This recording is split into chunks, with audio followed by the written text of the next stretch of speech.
বরিশাল অঞ্চলের সবচেয়ে বড় কোরবানির পশুর হাট চরমোনাই। এই হাটের বিশেষত্ব হলো পশু প্রতি নেওয়া হয় মাত্র ১০০ টাকা খাজনা। এজন্য এই হাটে দেশের বিভিন্ন স্থান থেকে ক্রেতা, খামারি আর পাইকারদের ভিড় জমে। বরিশাল থেকে বিধান সরকারের প্রতিবেদন। বরিশালের এই হাটে মিলে স্থানীয় খামারিদের প্রস্তুত করা গরুর পাশাপাশি চরাঞ্চলের প্রাকৃতিক পরিবেশ থেকে আসা তরতাজা গরু।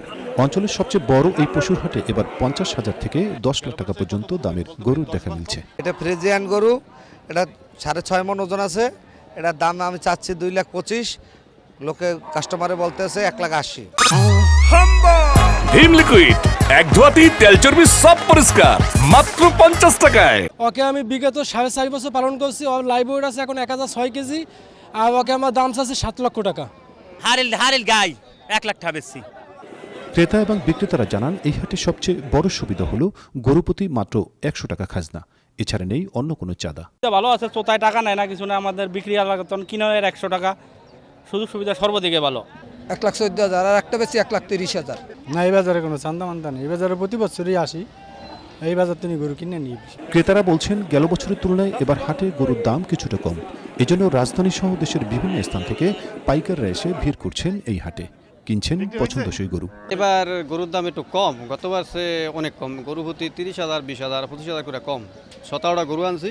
ধান চাউমিন হে হারে হারে সব কমিয়েছে। গরুর বাজার একবারই কম। হ্যাঁ, সস্তা দেখিয়ে তো আইছি, এই জন্য তো আইসি। আমরা গরুটা কিনছি তো কটা ১০-১২টা কিনছি। জেলার প্রাণী সম্পদ কর্মকর্তা জানান ভাইরাসজনিত লাম্পি স্কিন বা অন্য রোগে আক্রান্ত গরু বিক্রি বন্ধে তারা আইনি ব্যবস্থা নেবেন। এজন্য জেলায় ৬৮টি কোরবানির হাটে তাদের ২৩টি দল কাজ করছে। আমরা কোনো ধরনের অসুস্থ গরু, শুধু লাম্পি না, এটা খুরা রোগ আছে বা অন্য কোনো স্কিন ডিজিজ আছে বা অন্য কোনো রোগে আক্রান্ত গরু আমাদের মার্কেটে আমরা ক্রয় করতে আমরা নিরুৎসাহিত করি এবং বিক্রয় করতে আইনগতভাবেও আমরা ব্যবস্থা নেব। ২ যুগ ধরে ৭ একর জমির উপর প্রতিষ্ঠিত চরমোনাই হাটে এবার ৬,০০০-এর বেশি গরু মিলবে। বিধান সরকার, ৭১, বরিশাল।